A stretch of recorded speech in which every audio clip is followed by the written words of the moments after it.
જુનાગઢમાં આજે ધારાનગર દરવાજા વિસ્તારમાં ડિમોલિશન ડ્રાઈવનું આયોજન કરેલું છે.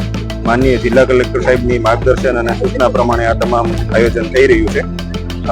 કુલ 59 જેટલી મિલકતો છે જે ગેરકાયદેસર રીતે બનેલી છે એને અમે પ્રથમ તબક્કામાં તોડી રહ્યા છીએ.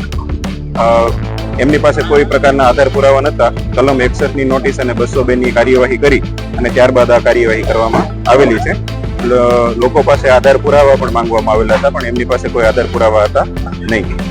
કુલ 10 જેટલા જેસીબી અને હજી વધારે સંખ્યામાં જેસીબી લગાવી અને આ અમે જે વિસ્તાર છે એ ખુલ્લો કરાવી રહ્યા છીએ આજે. કુલ અંદાજિત 16,000 ચોરસ મીટર જેટલી જમીન આજે ખુલ્લી થશે અને અંદાજિત કિંમત ગણીએ બજાર ભાવ પ્રમાણે તો અંદાજિત 50 કરોડ રૂપિયાની મિલકત છે એ આજે ખુલ્લી થશે.